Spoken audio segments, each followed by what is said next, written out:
I wanted to take this opportunity to thank each and every one of you for your support over the last 5 years. We've grown into an enthusiastic international team of 15 people. We've loved producing battle map animations for you, and we love hearing how much you enjoy them. We do our absolute best to offer accurate and unbiased recreations of the most important battles and operations of the 20th and 21st century. I hope we've done a relatively good job of this. However, you may have seen among fellow history creators that views on long-form history content across the board are much reduced from even 12 months ago. The YouTube algorithm, which recommends our videos to people who might be interested in watching them, has been updated in a way which intentionally or otherwise suppresses recommendations of history content. With a team of people relying on the monetization that comes from views, and with fewer views with which to negotiate with sponsors, without which we can't produce videos full stop, this has become a major problem for us. Shorts, and YouTube's own ads, which we don't receive any revenue from, also now take up valuable space on the YouTube homepage that would ordinarily be used to recommend long-form content. YouTube's demonetization bots have now run completely out of control, with our second channel, The Intel Report, having been recently completely demonetized by mistake, only to be eventually reinstated after 2 appeals. We continue to be censored from mentioning certain words, people, events, and topics. You may have seen the farcical lengths that we had to go to in a recent video on the reasons for the Iraq War to not mention naughty words. With that in mind, this video is sponsored by our Patreon. We're uploading videos completely ad and sponsor free. We've launched a new Patreon exclusive Q&A series. I intend to also use Patreon as an exclusive release platform for any videos which get demonetized on YouTube. Absolutely no pressure at all, but if you'd like to support us to be able to continue making videos, it would be amazing. Please take a look at patreon.com/theoperationsroom. That's patreon.com/theoperationsroom. No problem at all if you aren't able to support us financially. We appreciate all your support since April 2019. It's 10 AM on the 17th of April 1961. A column of military trucks is approaching Playa Larga, designated as Red Beach by the commanders of Brigade 2506. 2nd Battalion of the Brigade is dug in on the road to Playa Larga, creating a choke point that pro-Castro forces will have to breach in order to drive the brigadistas back into the sea. The local commander, Maximo Cruz, orders his men to hold their fire until the very last second. When the column of trucks is almost upon them, 2nd Battalion opens up with machine guns and mortars. A short firefight breaks out as revolutionary militia pile out of the trucks and fire back at Cruz's men. Despite being vastly outnumbered, the Cuban Exiles' superior training and marksmanship drives the militia back with heavy losses. However, there is no time to celebrate, as Castro's army is preparing to launch a massive attack later in the day. Cruz's victory against the Castro militia is the first bright spot in an otherwise bleak start to Operation Zapata. Brigade 2506 have spent the morning struggling ashore at the Bay of Pigs. The small landing fleet carrying their supplies has been driven off by Castro's air force after heavy losses in the morning, while American leadership continues to debate whether to help the exiles. Feeling as though the CIA has deceived him, President John F. Kennedy is staunchly against openly aiding the brigadistas, while his generals plead with the president to reconsider. At the other beachhead at Blue Beach, more than 20 miles away from Playa Larga, the brigade's commander, Pepe San Roman, is supervising the main landing operation when he is informed that the radios over at Red Beach do not seem to be working. The two beachheads, 20 miles from each other, will instead have to communicate via runner before a replacement radio can be sent in. San Roman sends an M41 tank to Red Beach to bolster their defences. As it turns out, Red Beach is to be Castro's first target as he attempts to drive the exiles back into the sea. At 2:30 PM at Playa Larga, a much larger column now approaches Maximo Cruz's position. This time, the Castroist forces are supported by Second World War era Soviet T-34 tanks, which greatly outnumber the only M41 tank at Cruz's disposal. The brigadistas once again hold their fire until the last second, before opening up on the enemy. The Castroists bring up their tanks and fire back in a pitched battle. Cruz's men are starting to run low on ammunition when they notice two B-26s circling overhead. The Castroist forces cheer, believing these to be friendly aircraft. The B-26s instead dive on the massed column of men and tanks, dropping bombs and firing rockets into the Castroist forces. These aircraft are in fact piloted by Cuban exiles, who rake the column with gunfire on 2 more passes before flying back towards Nicaragua. Despite another victory against the government forces, Cruz's men are now desperately low on ammunition with no resupply in sight. After their bombing run, the B-26s turn towards home, and are over the Caribbean when they are set upon by government aircraft. One is shot down by a T-33 jet fighter, while the other, piloted by Jose Crespo, dives close to the water to evade a Hawker Sea Fury. He cannot shake the quicker aircraft, and his engine is damaged by a burst of machine gun fire. Crespo prays for a miracle when the Sea Fury unexpectedly breaks off and flees back to Cuba. An unmarked A4 Skyhawk now pulls up next to the B-26, and the pilot gives him a thumbs up before flying off. The patrolling American fighters from the Essex Carrier Group have been ordered to not engage any non-friendly aircraft within Cuban territorial waters, but their presence is intimidating enough to dissuade Castroist pilots. At 7:30 PM, both brigade beachheads are entrenched in strong positions, but are increasingly pressured by government forces. San Román estimates that he only has a day of ammunition left, but is confident that the rest of the fleet will return during the night to resupply his men. However, no ships arrive by nightfall as promised. San Román takes a Zodiac boat 5 miles offshore to look for them, while radioing for help, but to no avail. The brigade is still on its own. At Red Beach, 2nd Battalion is forced to pull back to form a stronger defensive line, but is reinforced by 2 more M41 tanks. Castroist artillery begins falling on their position, but the fire is inaccurate and ineffective. 76.2mm and 122mm batteries fire over 2,000 shells, while the brigadistas wait in their foxholes for the main assault. The artillery barrage continues for 5 hours until 12:30 AM on the 18th of April, when Castro launches a massive nighttime attack with regular army tanks and infantry. 2 T-34-85 tanks reach the crossroads, but both are destroyed by an M41 tank. 2nd Battalion again lets loose with everything it has, but this time the fire is less effective due to ammunition shortages. The M41 tanks prevent the position from being overrun by firing point blank into enemy tanks, blasting one after another. However, one T-34 breaks through and is confronted by an M41. The Brigadista's M41 rams the Castroist tank, in order to block the road before backing away and firing into its track, disabling the T-34.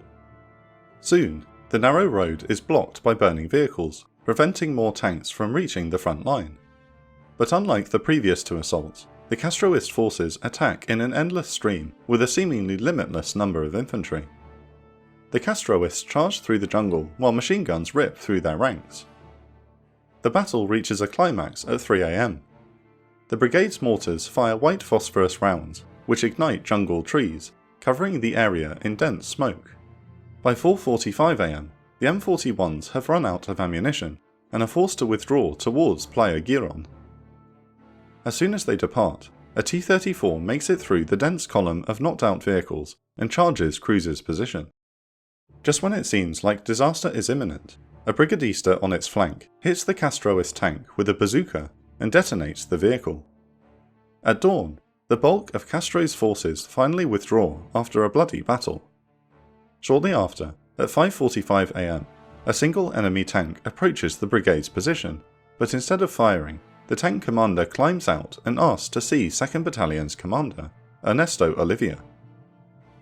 Upon meeting Olivia, the Castroist tanker says, "I congratulate you because these men are heroes. I would like to fight with you." He also informs Olivia that his force of 370 men has just inflicted 1,500 casualties on the attacking force of 2,100. By comparison, 2nd Battalion has lost 20 men killed and 50 wounded. However, the news is not comforting for Olivia, whose supply situation is dire, and he now understands how outnumbered his men are. It is another victory for the brigade on land, but it will be its last unless ammunition can be delivered. At 9 AM, Olivia decides to abandon Playa Larga, and his men board trucks to attempt to head 20 miles south to Blue Beach to consolidate the brigade's position. The Castroist forces launch smaller attacks on the beachhead at Playa Girón, throughout the 18th of April, as Castro readies his army for a breakthrough the following day. Cuban revolutionary aircraft strafe and bomb the beachhead incessantly, while the exiles wonder when the promised American air support will arrive. The men from Red Beach miraculously make it the 20 miles to Blue Beach, and pull up with their trucks at 10:30 am, and Pepe San Roman calls a council of war with Olivia. Both men know the current situation is untenable unless they can get American air support and resupply. Olivia recommends the brigade abandon the Bay of Pigs and fight a guerrilla war in the swamps and mountains of Cuba. During the meeting, San Roman finally receives a message from CIA agent Grayston Lynch, who assures him the transports are headed back to resupply them. "I want you to know that we will never abandon you." Lynch tells San Roman that if his positions are overrun, the brigade can be evacuated by the fleet. The Cuban exile angrily refuses such a suggestion. "I will not be evacuated. We will fight to the end here if we have to." While he rejects Olivia's proposal of evacuation, he decides to stay at Playa Giron to await the incoming supply vessels. He trusts the word of the CIA.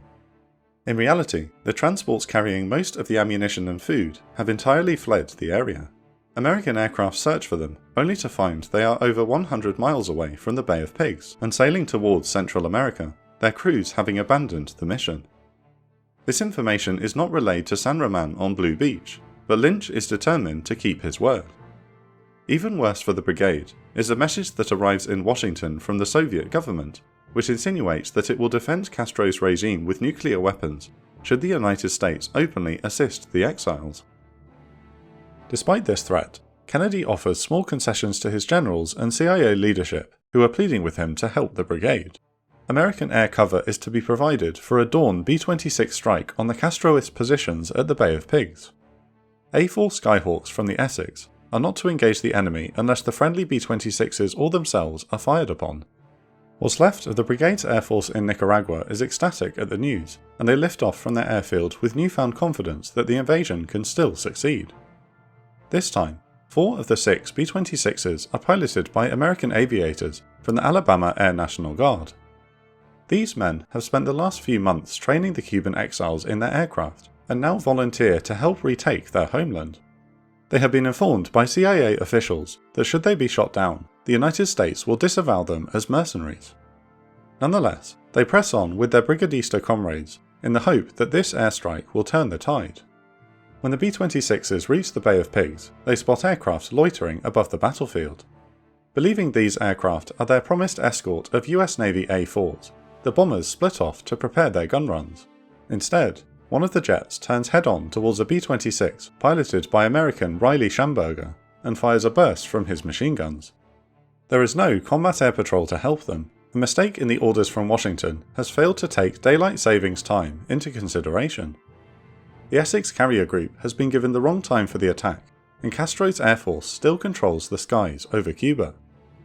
Schamberger's aircraft is on fire and crashes into the bay, while the rest of the bombers scatter.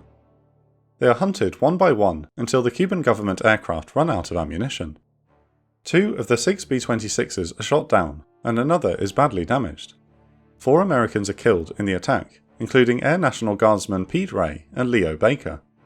They bail out only to be found by Castro's militia and are summarily executed. Their sacrifice is in vain, as the raid fails to hit any targets of value. Ray's body will stay in Cuba for the next 28 years, before his remains are finally repatriated to the US in 1979.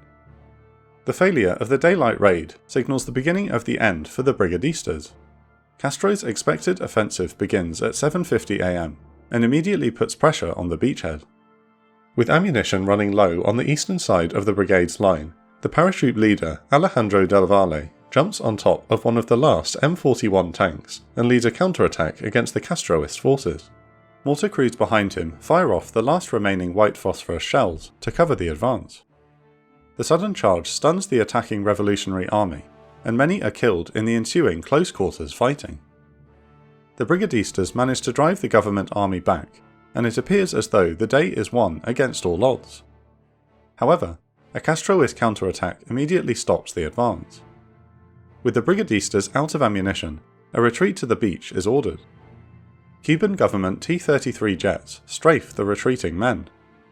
They soon have nothing to fight back with except their fists, and hand-to-hand combat breaks out as the Cuban government army overtakes the disorganized retreat. With the defensive lines decisively broken, the eastern half of the beachhead collapses into chaos.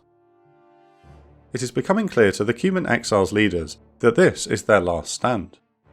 Pepe San Roman's messages to the American carrier force become more frantic throughout April the 19th, as Castro's offensive breaks through his lines. "Have you quit? Aren't you going to support me anymore? Regardless of whether you help or not, I will fight on." The communications crew aboard the Essex can only sit and listen with mute rage as their allies are abandoned. Grayston Lynch aboard the Blagar requests orders to lead the small exile fleet back to the beach, but he is denied by Washington. Lynch urges San Roman to hold the beachhead as long as possible, but the brigade has finally met its end. He receives one final message at 2:32 PM. "You won't be here on time. Farewell, friends. I am breaking this radio right now. I'm destroying all equipment and communications. I have nothing left to fight with." Just before the fall of Blue Beach, the destroyers USS Eaton and USS Murray, under the command of Commodore Crutchfield, are ordered to loiter outside Playa Giron to determine if they can evacuate any retreating brigadistas. They have been ordered not to fire unless fired upon by Castro's forces. When they arrive offshore, the men aboard the American destroyers watch as the Cuban exiles are driven into the water. Some continue to resist the government forces, while others try to swim a mile out to the US ships. Commodore Crutchfield knows these men are doomed, and decides there is nothing he can do for them, especially when taking the hazardous coral into consideration. The destroyers steam away as the Cuban exiles are annihilated. Some men will escape in makeshift rafts, including Alejandro del Valle. However, the paratroop leader will die of dehydration after his raft is carried into the middle of the Gulf of Mexico. Only around 30 exiles are rescued by American warships. The Bay of Pigs is a costly disaster for the Cuban exiles and the United States, and a great victory for Fidel Castro's regime. The revolutionary government wipes out the invasion force of 1,500, killing 67 in action and wounding 360.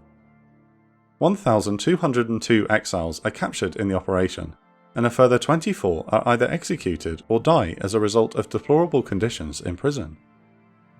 Despite their defeat, the Cuban exiles performed exceptionally well in combat, inflicting over 2,500 casualties on the Castroist forces. It is, however, in vain, as the lack of supply and air support doomed their effort from the start. Che Guevara sends a personal message to President Kennedy, thanking him for the Bay of Pigs. Before the invasion, the revolution was weak. Now it's stronger than ever. Cuba further embraces communism after the failure of the invasion, and is drawn closer into the Soviet sphere of influence. The inability of American officials to properly gauge the attitude of the Cuban population and incompetent strategic planning eventually led to Brigade 2506's abandonment on the beaches. CIA Director Alan Dulles, along with Chief of Clandestine Services Richard Bissell, resign after the official report reveals their culpability in the disaster. The failure at the Bay of Pigs has a profound impact on the American president. Kennedy will no longer fully trust the military establishment. This is to have wide-reaching consequences when the Soviet Union places nuclear missiles in Cuba the following year. It also strengthens his resolve to combat global communism, leading him to increase America's military presence in South Vietnam. The Cuban exiles taken prisoner by Castro remain in custody for over a year. Some are executed by the regime after show trials. On the 21st of December 1962, an agreement between the Cuban government and the United States allows for the release of the Bay of Pigs prisoners. The last Cuban exile will leave his homeland for the final time in 1980.